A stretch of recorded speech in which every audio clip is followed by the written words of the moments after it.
날씨가 9월이 되었어요. 그런데 여전히 좀 덥네요. 이런 날씨 저도 처음인 것 같아요. 늘 8월 15일 정도 되면 더위가 꺾였잖아요.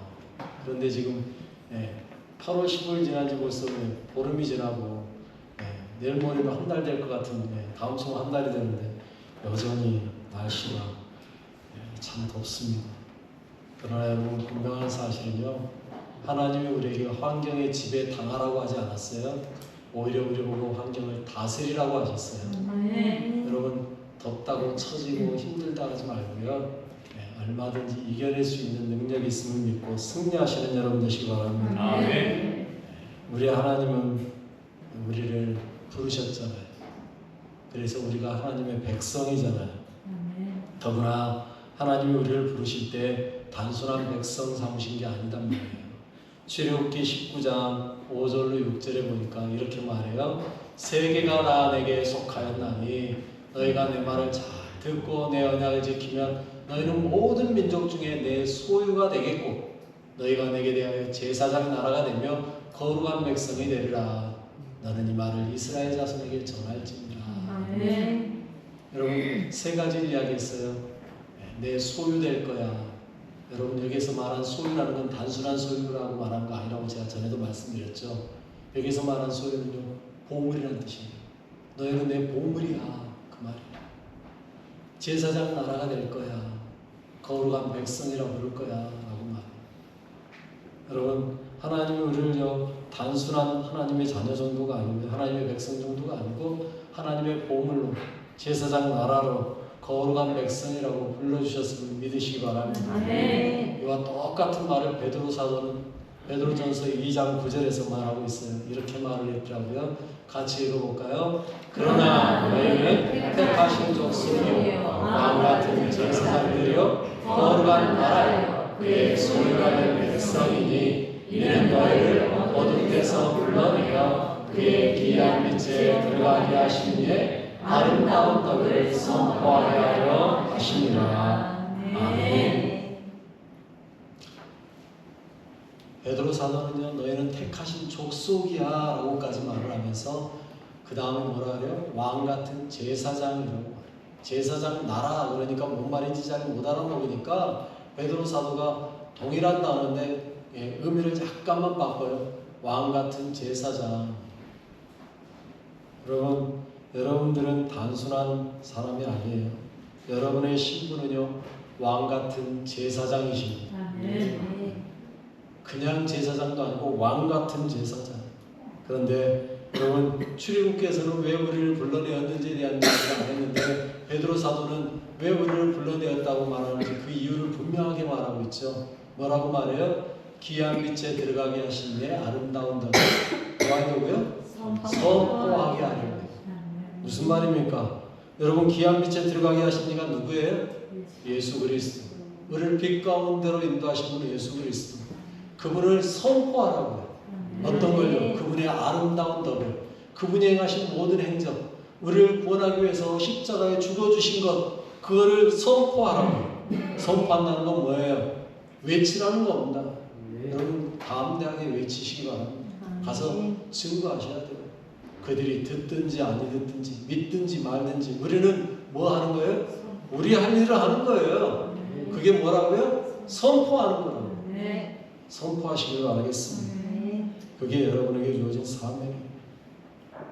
우리는 지난 시간에 제사장과 레인의 의무에 대해서 이야기를 했었어요. 오늘 본문을 이야기하려고 보니까 이전에 했던 이야기를 다시 한번 지난 시간에 했던 걸 다시 언급해야 될 것 같다는 생각이 들어서 다시 말씀드릴게요. 레위인들은 뭐에 대해서 담당해야 돼요? 성소의 죄에 대해서. 제사장들은요, 제사장 직분에 대해서 죄를 담당해야 된다라고 1절 말씀에 말하고 있어요. 오늘 본문 나오기 전 18장 1절 말씀 다시 한번 볼게요. 중요하니까요. 이렇게 말하죠. 여호와께서 아론에게 이르시되 너와 내 아들들과 내 조상의 가문은 성소에 대한 죄를 함께 담당할 것이요 너와 내 아들들은 너희의 제사장 직분에 대한 죄를 함께 담당할 것이니라. 아멘. 각자에게 맡겨진 사명이 있어요. 제사장들과 레위인들은 성소에 대한 죄를 함께 담당하고요. 제사장들은 제사장 직분에 대한 죄를 담당해야 돼요. 여러분, 많은 사람들이 사명을 감당하기보다 자신에게 주어진 권리를 너무 생각하려고 한다라고 이야기도 했습니다. 다시 말씀드려요. 우리에게 주어진 자리, 우리에게 주어진 지위, 우리에게 주어진 직분은요, 의무를 위해서 그 의무를 다하라고 주신 거지 그에 따른 권리를 주장하라고 준 게 아니라고요. 많은 사람들이 권리를 주장하다 보니까 문제가 되는 거라고요. 그게 아니라 뭐예요? 책임이요, 책임. 여러분, 책임을 잘 감당하는 그 사람에게만이 뭐가 주어진다고요? 권리가 주어진다고요. 책임은 담당도 못하면서 권리만 주장하면 그건 문제가 있어요. 매우 나쁜 사람인 거예요. 여러분, 여러분들의 권리를 주장하기 전에 여러분들은 사명을 잘 감당하였는가를 잘 돌아보시기 바랍니다. 그래서 5절에서는 이렇게 말하고 있잖아요. 같이 읽어볼게요. 이와 같이 너희는 성소의 직무와 제단의 직무를 다하라. 그리하면 여호와의 진노가 다시는 이스라엘 자손에게 미치지 아니하리라. 아멘. 제가 말씀드렸었죠. 여러분들이 사명을 감당하면 그걸로 인하여서 어떻게 된다고요? 이스라엘에게 진노가 미치지 않는다. 이 말은 무슨 말이에요? 내가 속한 나라, 내가 속한 민족, 내가 속한 가정, 내가 속한 직장, 내가 속한 마을이 진노가 없어요. 이 말은 바꿔 말하면 무슨 말이에요? 나 있는 자리가 다 뭐 하는 거예요? 평안해지는 거예요. 나 하나 하나님의 뜻대로 살면 하나님이 나를 통하여서 내가 있는 곳이 평안함을 누리는 거예요. 여러분, 그런 분들 되시기 바랍니다. 야, 너 없으면 안 돼 소리 들을 수 있는, 너 때문에 우리가 평안해, 너가 있으니까 우리가 살아 소리 들을 수 있어야 된다는 얘기예요. 여러분을 통하여서 하나님이 놀라운 일 하고 계세요. 사람들은 그걸 몰라줄 수 있어요. 왜? 같이 있으니까.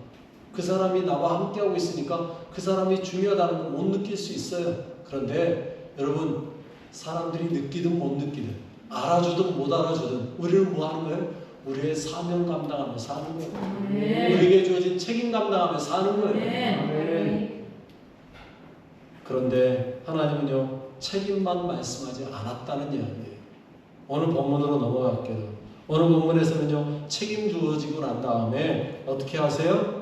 그들에게 복을 허락하시는데 8절 말씀에 이렇게 이야기하죠. 여호와께서 또 아론에게 이르시되 보라, 내가 내 거제물 곧 이스라엘 자손이 거룩하게 한 모든 헌물을 내가 주관하게 하고 내가 기름 부음을 받았음으로 말미암아 그것을 너와 내 아들에게 연관 몫의 음식으로 주노라. 아멘. 말씀은 길게 했는데요, 한마디로 말할게요. 야, 내 건 네가 다 먹어. 이거예요. 여러분, 하나님이요 뭐라고 말했다고요? 하나님에게 준 거, 야, 네 다 먹어. 괜찮아. 여러분, 이게 말이 되는 이야기인가요? 하나님 것을 내가 어떻게 감히 먹을 수 있을까요? 그런데 하나님은요 그렇게 말씀하십니다. 야, 내게 준 거 너가 다 관리하고 네가 주관해. 라는 말은 관리하는 거니까 네가 다 주관하고, 그리고 너가 기름 부음 받았으니까 너 다 먹어. 네 몫이야. 내가 영광 몫의 음식으로 너에게 줄게. 여러분, 한 번만 먹어봐도 좋지 않나요? 여러분, 하나님의 것을 여러분 한 번만 먹는다 해도 기분 좋지 않을까요? 야, 나는 하나님의 것을 먹었어. 얼마나 기분 좋아요. 그런데 그걸 한 번만이 아니고요, 어떻게? 영광 몫의 내 것이 되는 거예요. 이게 제사장이 누리는 특권이에요. 여러분, 그 권리가 하나님께서 주신 겁니다. 그 누구도 가질 수 없는 것. 그걸 누구에게 주셨어요? 우리에게 주셨어요. 왜? 우리가 왕 같은 제사장이니까. 여러분들에게 주셨다고요. 여러분, 어느 누가 하나님의 것을 먹을 수 있을까요? 여러분, 물어보겠습니다. 이 세상에 가장 비싼 음식은 어떤 걸까요? 여러분, 이 세상에 가장 비싼 음식 제가 보니까요, 제일 비싼 건 뭔지 아세요? 제일 귀한 게 제일 비싸요. 없으니까 비싼 거거든요. 여러분, 보석이 왜 비싼 줄 아세요? 흔하지 않은 돌이니까 비싼 거예요. 그 어차피 돌멩이잖아요, 보석도. 그죠? 그런데 그게 왜 비싸요? 흔하지 않은 거거든요. 몇 개 없거든요, 쉽게 말하면. 그래서 비싼 거잖아요. 음식도 똑같아요. 여러분, 캐비어가 비싸다 그러더라고요. 왜 비싼가 물어봤더니 그게 별로 안 나온대요. 전 세계에서요, 나오는 데가 특정한 데 있대요. 거기에서만 나오는 거래요. 그래서 비싸대요. 여러분, 혹시 드셔보셨나요? 캐비어? 뭔지 모르시죠? 뭔지도 잘 몰라 우리는. 하도 비싸서 우리는 상대를 못하는 음식이에요. 철갑상어 알이래요. 근데 그 철갑상어라는 게요, 특히 흑해라고요. 지금 러시아하고 우크라이나 싸우고 있잖아요. 그 사이에 있는 바다가 흑해예요. 거기에서만 사는 상어가 철갑상어인데 그 철갑상어의 알이 캐비어래요. 그거 아닌 다른 데에서 나오는 철갑상어 알은 별로 알아주지도 않는다는데요. 그러니 그게 비쌀 수밖에 없는 거예요. 우리는 뭔지도 잘 모르는. 여러분, 하물며 하나님의 것을 우리가 먹는다. 하나님의 것은 세상에 있어요, 없어요? 없잖아요. 거의 없는 거 아닙니까? 근데 그걸 먹게 해주셨다. 그러면 값으로 따지면요, 캐비어보다 훨씬 비싼 거 아닙니까? 여러분, 그런 거예요. 아무나 먹을 수 없는 걸 먹는 영광, 그걸 누리는 사람이 누구예요? 제사장이에요. 여러분들이 드시는 거예요. 여러분 집에서 오늘 드시는 식사가 뭔지 모르겠습니다만, 오늘 점심 식사 뭘로 나오는지 저는 잘 모르겠습니다만 똑같은 밥이 아니라는 이야기입니다. 저게 누가 드실 거예요? 하나님 드시는 걸 누가 드시는 거예요? 여러분이 드시는 거예요. 감사함으로 드세요. 에이, 오늘 또 뭐 별거 없네 이러지 마시고 하나님이 드셔야 될 걸 여러분이 먹는다 생각하시면 감사함으로 드세요. 여러분의 집에서 드시는 식사도 똑같은 거예요. 하나님이 드실 건 내가 늘 먹는다. 그러면 뭐를 먹어도 감사하죠. 그뿐만이 아니에요. 오늘 보면 13절에요. 이렇게 이야기하고 있어요. 그들이 여호와께 드리는 그 땅에 처음 익은 모든 열매는 내 것이니 내 집에서 정결한 자마다 먹을 것이라. 무슨 말이에요? 그 땅에 처음 익은 열매, 처음 나오는 짐승 다 누구 거라는 거예요? 네 거 해, 네 거. 원래는 누구 거예요? 하나님 거.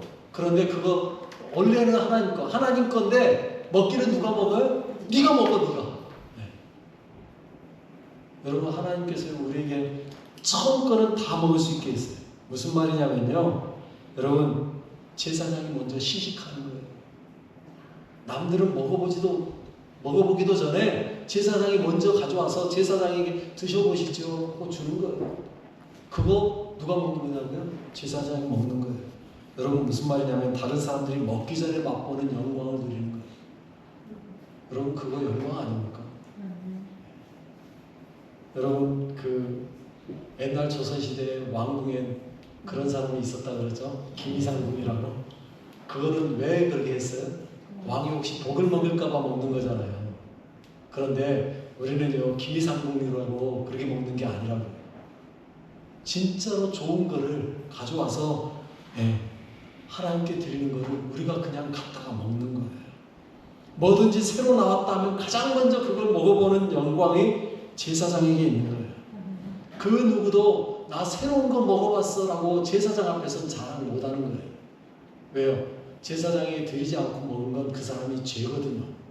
그러니 가장 먼저 먹어보는 특권, 그것도요, 가장 좋은 것으로 먹어보는 특권을 제사장이 누리는 거예요. 왜요? 12절에 이렇게 말하고 있어요. 이렇게 말하고 있거든요. 12절에 그들이 여호와께 드리는 첫 소산 곧 제일 좋은 기름과 제일 좋은 포도주와 곡식을 내게 주었습니다. 여러분, 뭘 먹는 거라고요? 제일 좋은 걸로 드시는 거예요. 다시 말씀드려요. 오늘 드시는 점심이 어떤 거라고요? 제일 좋은 거. 여러분, 하나님께 드린 제일 좋은 거예요. 여러분, 제가 전에 기름에 대한 이야기 언뜻 한번 했었죠. 기름틀까지 보여줘가면서 제가 이야기했었죠. 그 기름, 여러분 이스라엘에서 올리브 기름을 짤 때요, 큰 통나무, 이런 통나무 갖다가 눌러서 짜거든요. 그리고 한 번 짜고 그 다음에 돌 하나 올려서 짜고 돌 2개 올려서 짜고 돌 3개 올려서 짜고 말씀드렸잖아요. 그런데 그 통나무만 가지고 가서 꾹 짜는 거, 그거는 누구 거라고요? 하나님 거라고. 그거 하나님 거면 결국 누구 호주머니에 들어가는 거라고요? 이렇게 표현되나 모르겠지만 제사장 호주머니에 들어가는 거라니까요. 여러분 제일 좋은 기름, 한 번 꾹 짜가지고 나왔던 그 기름이 제사장이 먹는 거예요. 제일 좋은 거. 하나님 그렇게 약속하셨어요. 이것을 하나님이요 이렇게 말씀하셨어요. 19절 말씀 같이 한번 읽어볼게요. 19절 말씀 읽어봅니다. 이스라엘 자손이 여호와께 거제로 드리는 모든 성물은 내가 영광 역사의 음식으로 너와 내 자녀에게 주노니 이는 여호와 앞에 너와 내 후손에게 영원한 소금 언약이니라. 아멘. 무슨 언약이라고 부른다고요? 소금 언약. 여러분 이 소금 언약이라는 말은요 변하지 않는 약속이라는 거예요. 왜요? 여러분 이 세계에서 유일하게 절대 변하지 않는 음식이 딱 하나 있다네요. 뭔지 아세요? 소금이요. 소금은요 1000년을 둬도 똑같답니다. 10,000년을 둬도 그 상태 그대로랍니다. 물에만 안 들어가면. 여러분 소금은요 변하지 않아요. 맛이 변하지 않아요. 모양도 변하지 않아요. 그대로 있대요. 소금. 여러분 하나님께서요 제사장들에게 약속하신 그 약속은 어떤 약속이요? 결코 변하지 않는 소금 언약. 이 말은 무슨 말이에요? 제사장들에게 하나님이 영원한 양식으로 그들에게 다 주었다는 이야기예요. 그런데 말입니다. 여러분 문제가 하나 있습니다. 뭔지 아세요? 하나님은 약속했는데요 이스라엘 백성들이 그 약속을 지키지 않는 문제가 돼요. 여러분 우리는 성경 역사를 통해 보고 있어요. 그 약속이 제대로 지켜지지 않을 수도 있었다는 사실이에요. 하나님은 영원한 소금 언약으로 모든 것 다 너에게 줄게 했는데 백성들이 갖다 줘야 먹는 거 아닙니까? 여러분 하나님은 백성들에게 제사장들에게 모든 좋은 것 다 줄게 선물 네가 다 먹어 다 줬어요. 약속했어요. 그런데 이스라엘 백성들이 하나님에게 드리지 않으면 제사장은 뭘 먹냐고. 여러분 하나님의 말씀대로 살면 제사장은 정말 아무 근심 걱정 없이 하나님 일만 잘할 수 있어요. 그런데 이스라엘 백성들이 하나님을 떠나 우상 숭배하면 제사장들과 레위인들은 먹을 게 없어져요. 즉 이스라엘 백성들의 의무는 하나님을 잘 섬기는 제사장을 섬기는 거거든요. 그런데 그 의무를 행하지 않으면 제사장도 자신의 의무를 다할 수가 없는 거예요. 무슨 말이에요? 상호 연결되어 있어요.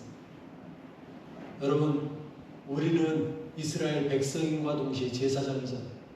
아니 우리는 우리의 일에 대해서 최선을 다해서 해야 되는 거예요. 그러지 않으면 어떤 일이 일어나요? 성경에 나온 대로 볼까요? 사사기 17장 8절에 보니까 이런 이야기가 나와요. 그 사람이 거주할 곳을 찾고자 하여 그 성읍 유다 베들레헴을 떠나가다가 에브라임 산지로 가서 미가의 집에 이릅니다.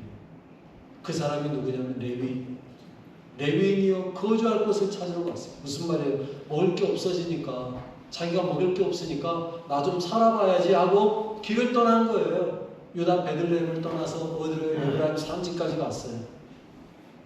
그래서 미가의 집에 이르게 된 거예요. 그러자 미가가 그를 부르다가 어떻게 해요? 자기 집 제사장 삼아요.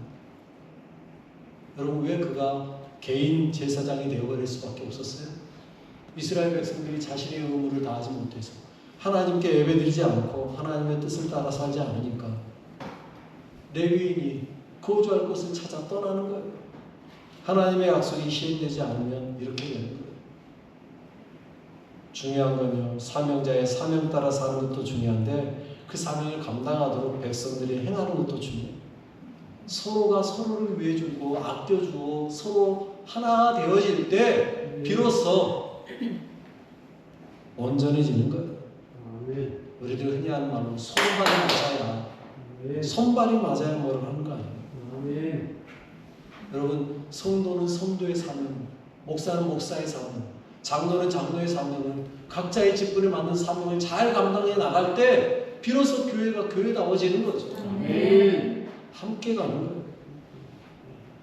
여러분, 이처럼 레위인이 거주할 곳 찾아가는 일이 없도록. 반면에 히스기야 시대에는 어떤 일이 있었을까요? 하나님을 얼마나 잘 섬겨서 복을 받았는지 그 이야기가 나오는데요.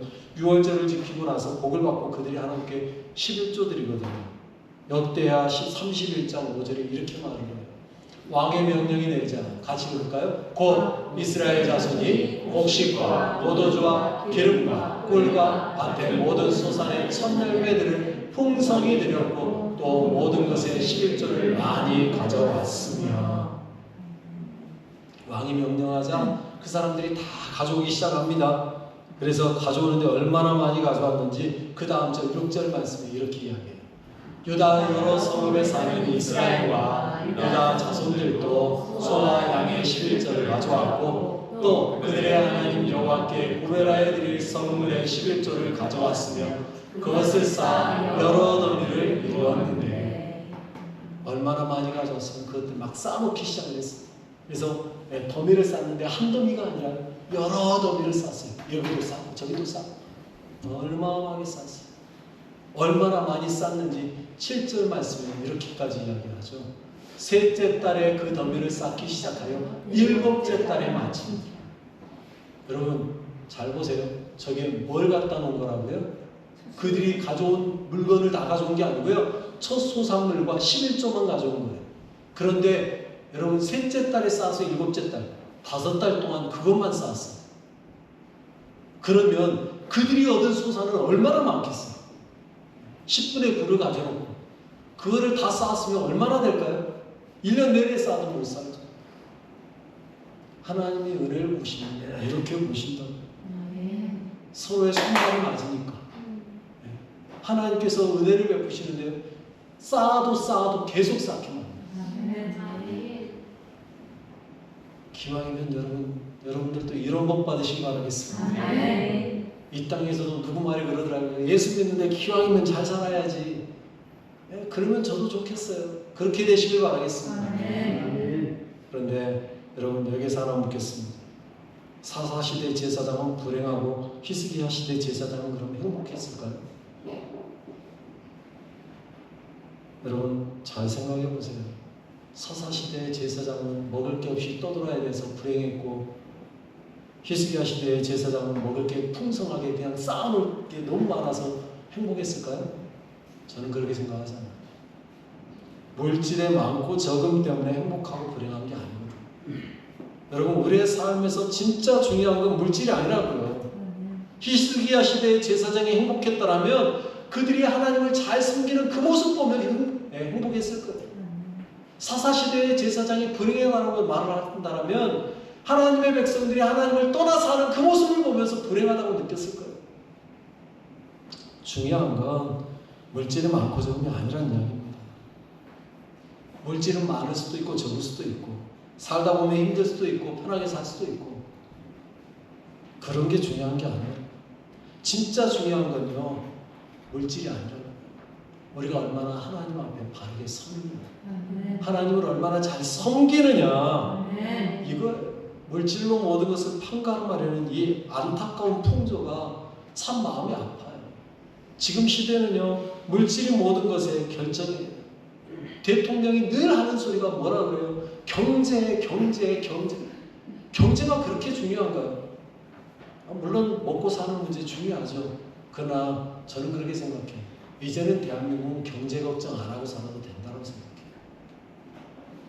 얼마든지 풍성하게 살 수 있잖아요. 경제 이야기 하지 않아도요.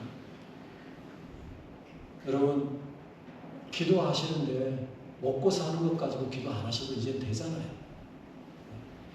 먹고 사는 거 아니요 가지고 기도 안 해도요 충분히 잘 살 수 있잖아요. 그런데 언제부턴가 여러분 교회도요 물질로 판가름하는 교회가 되어버렸어요. 큰 교회, 작은 교회. 근데 그 큰 교회라고 부르는 교회가 어떤 교회인가 봤더니 수가 많고 건물이 크고 물질이 풍성한 교회면 큰 교회, 돈도 없고 성도도 별로 없으면 작은 교회. 여러분 교회 규모가 중요한 건가요? 교회가 크면 큰 교회인 건가요? 아니, 교회 건물이 크면 큰 교회인 건가요? 그러면 우리 신촌교회는 큰 교회인가요? 작은 교회인가요? 죄송합니다만 저는 신촌교회가 크다라고 생각합니다. 네. 하나님을 향한 사랑이 크잖아요. 하나님을 향한 열정이 있잖아요. 하나님을 향한 마음이 있잖아요. 그게 크면 큰 교회죠. 그런데 언제부턴가 물질의 크기가 큰 교회라고 말합니다. 그래서 교회가 규모가 작고 좀 도움받는 교회는요 힘이 없어. 목사님들이 왜 그러는지 모르겠어요. 여러분 그런 거 아니잖아요. 분명하게 하십시오. 진짜 중요한 건 하나님을 향한 마음입니다. 여러분들이 신촌교회 남들이 볼 때는 규모가 크지도 않고 저는 제가 볼 때는 참 좋아요. 신촌교회만큼 좋은 교회 없다고 봐요. 그런데 가끔 보면 좀 장성에 있는 좀 규모가 큰 교회를 보면서 주눅 들어 계시는 분들이 가끔 보이더라고요. 그러지 마세요. 당당하세요. 여러분 우리에게 있어서 정말 중요한 건요 하나님을 향한 사랑이라고. 또 하나님 우리에게 얼마나 사랑을 부어주시는가 이거라고요. 여러분 여러분들의 기업과 여러분들의 분깃은요 세상 물질이 아닙니다. 오늘 본문에서 그렇게 이야기하고 있어요. 오늘 본문 마지막 20절의 결론은 뭐라고 말하는지 한번 볼까요? 읽어보겠습니다. 여호와께서 또 아론에게 이르시되 너는 이스라엘 자손의 땅에 기업도 없겠고 그들 중에 아무 분깃도 없을 것이나 내가 이스라엘 자손 중에 내 분깃이요 내 기업이니라. 그럼 잘 보세요. 아론에게 말하기를 너는 땅에 기업 없어. 너는 아무 분깃도 없어. 그런다고 너 두려워하거나 걱정할 필요도 없어. 왜? 내가 내 분깃이야. 내가 내 기업이야. 여러분 하나님이 내 분깃이고 하나님이 내 기업이면 뭐가 문제예요? 뭐가 어려움이 있어요? 뭘 그걸로 혹시 내가 좀 힘들고 어렵다고 주눅 들 거 없다고요. 하나님이 내 분깃인데요. 하나님이 내 기업인데요. 하나님이 해결해 주실 건데요. 그 믿음 가지고 당당하십시오.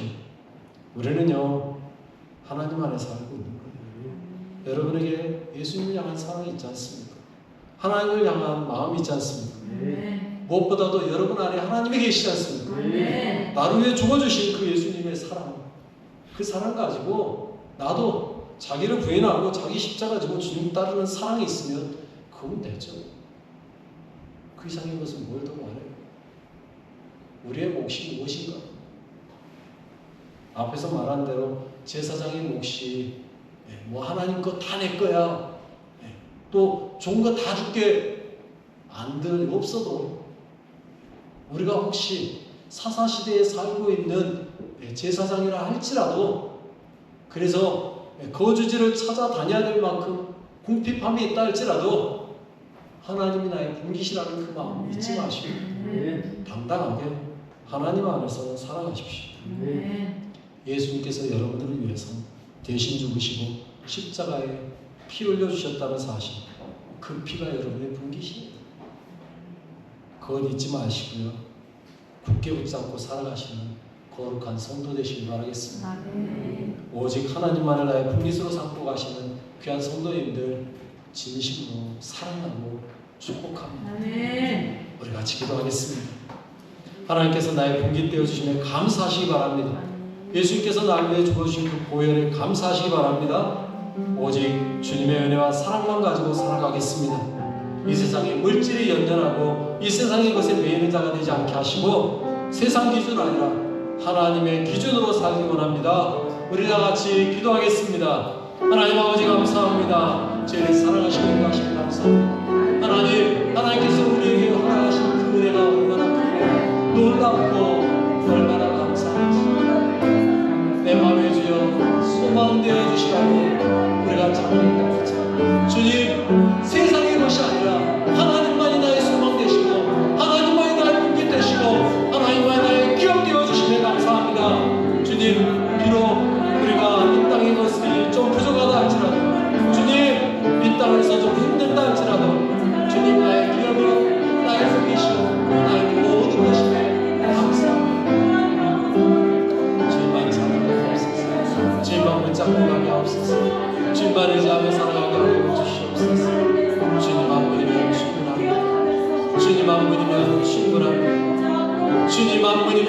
충분합니다. 주님이면 주여 나와 함께 하시고 나를 이끄시고 인도하여 주옵소서. 내 삶의 모든 것 되어 주시며 감사합니다. 사랑하신 하나님 아버지, 어느 누가 자신을 기업으로 분깃으로 내어주겠습니까? 그런데 하나님은 자신을 우리의 분깃이라고 기업이라고 허락하여 주셨습니다. 그런데 여전히 우리는 세상 기준으로 살려고 할 때가 많았음을 고백합니다. 세상이 아니라 오직 하나님만 바라보며 하나님을 나의 분깃으로 삼고 하나님을 우선으로 책임과 의무를 다하는 자 되게 하여 주옵소서.